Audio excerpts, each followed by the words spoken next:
Good evening. My name is Lee Miller, and tonight we continue our 9-part series called What's the T at RCC?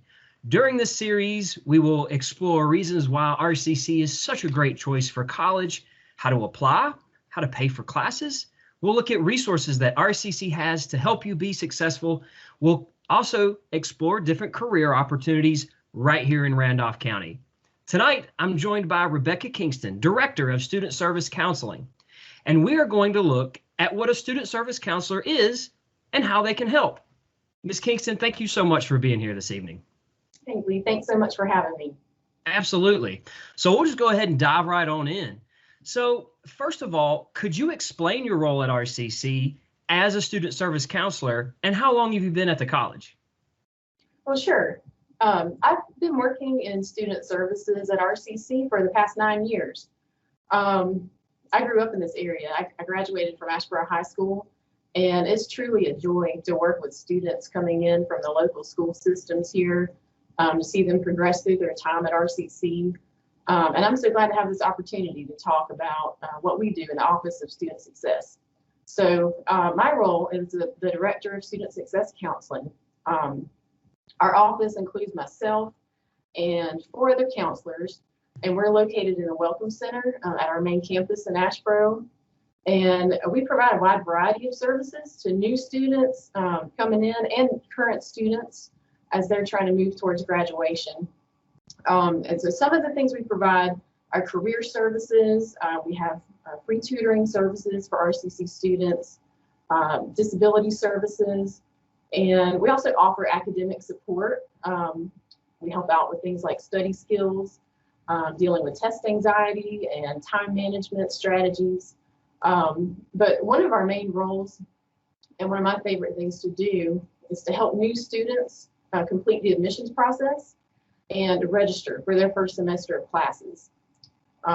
So when you submit an application to RCC, a counselor will get in touch with you to answer any questions you may have.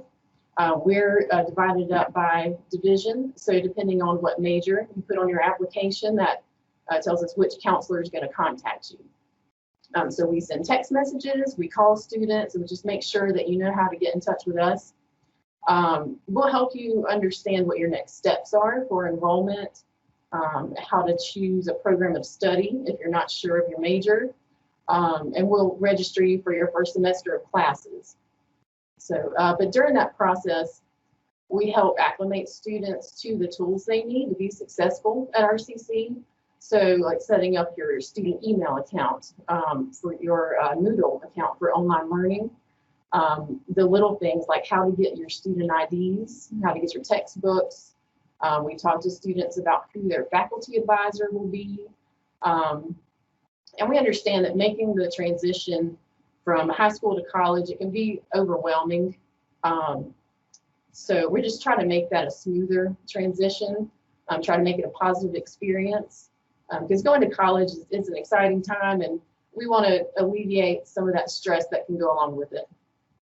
Absolutely. And I bet it's so neat watching somebody come in for the first time, maybe they're not 100% sure how everything's going to play out, and how everything works. I'm sure it's a lot of fun having the opportunity to work with them. And not only because of that, think about it. When somebody comes to you for the first time, their whole future is ahead of them. So it's really neat that you get the opportunity to work with them on that. That's right. So my next question is, could you talk to me a little bit about how mental health and academic success go hand in hand in your job? Yeah, so at RCC, we understand that students, just like everyone else, may have stressors going on outside of school that can affect academic success. A lot of our students work while they're in school. They may have other financial responsibilities or family obligations, or any unforeseen event that can bring stress into your life and distract you from your goals. So, it's really important, not just for students, but for everyone to be tuned into their mental health, to learn the signs of stress or burnout, and to have some self-care strategies that work for you. So that's one of the things we discuss with students when planning their class schedules. Think about all that you have going on and how to maintain a balance. So we might ask, like, would it be wise to take 3 classes instead of 5 this semester if you know your level of busyness or stress is going to be up? Or maybe there's something else in your life that can take a back seat when you enter like a competitive program, like our associate degree nursing or radiography that demands your full attention.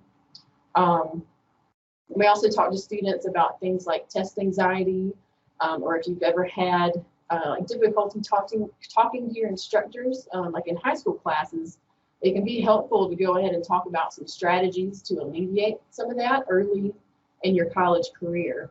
And it's true that common mental health conditions like depression and anxiety can affect a person's ability to concentrate and to stay organized and on top of things. So it's important to have that awareness and just to come ask for help when you need it. That's what we're here for. Absolutely. Thank you. And honestly, as far as asking for help, that really leads in to my next question. And I'm asking it because I want students to know that they're not alone. They've probably had questions before. So that leads me into my next question. What are some of the most common questions that you get from students? Okay, yeah. Some of the most common questions, a lot of new students may have an idea of what they want to do, but are not sure which program of study fits that career path. So we can help with questions like that. A lot of times we're explaining the differences between like what's an associate in arts degree versus an associate in applied science, what's a diploma versus a degree, things like that. Another common one is, will my credits transfer to a university? And RCC, we do offer a college transfer program that is an agreement with the UNC system and many of the private colleges in North Carolina. And then we have other transfer agreements from some of our associate and applied science programs. So there's a lot of options out there, and the counselors can introduce the students to the transfer options and how the process works.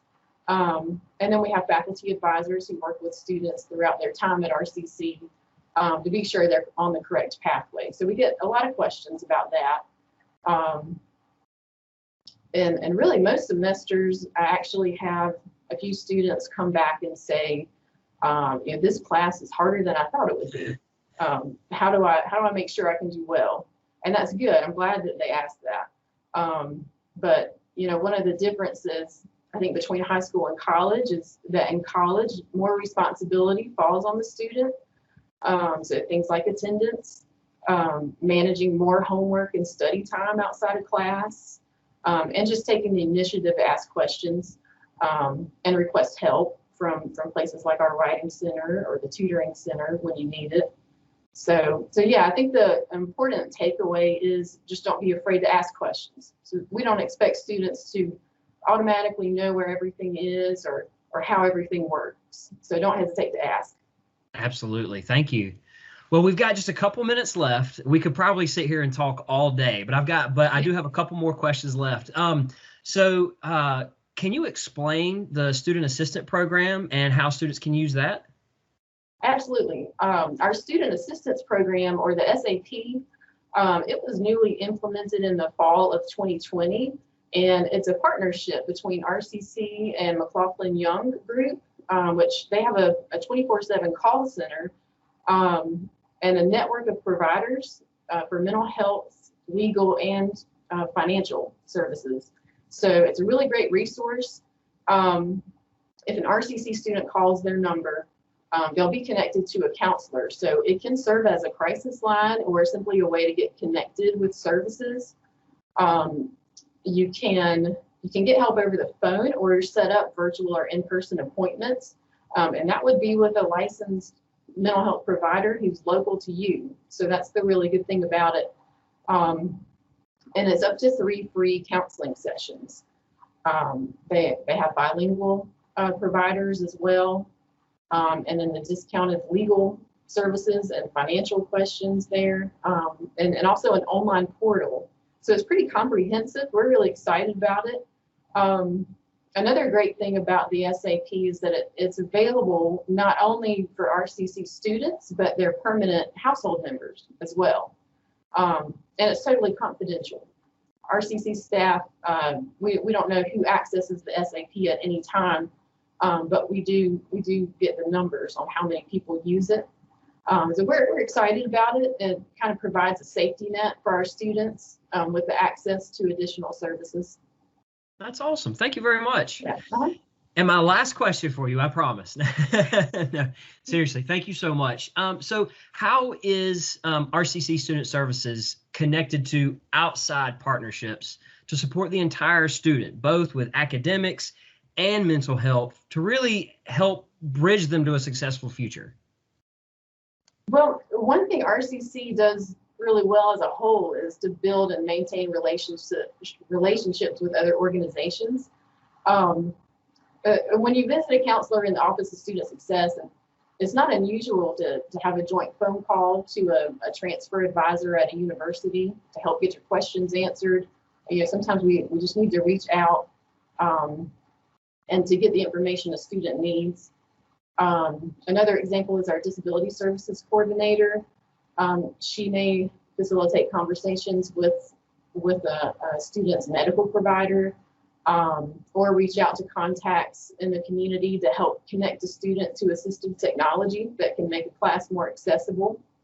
And for students who come to us with mental health challenges, we work to help connect them to the services they need or they prefer, whether that's the SAP or another provider within our community.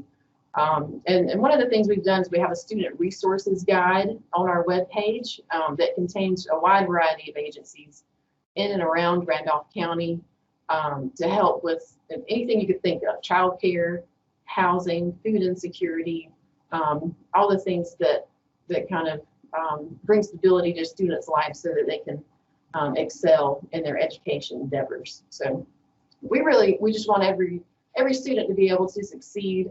And part of that's reaching out to those outside partnerships to be sure that students get what they need. Awesome. Well, thank you so much for being here this evening. Thank you for having me. Absolutely.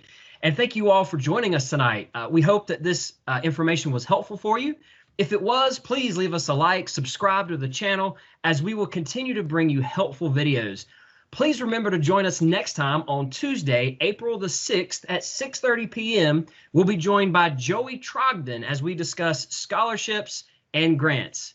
Have a great night.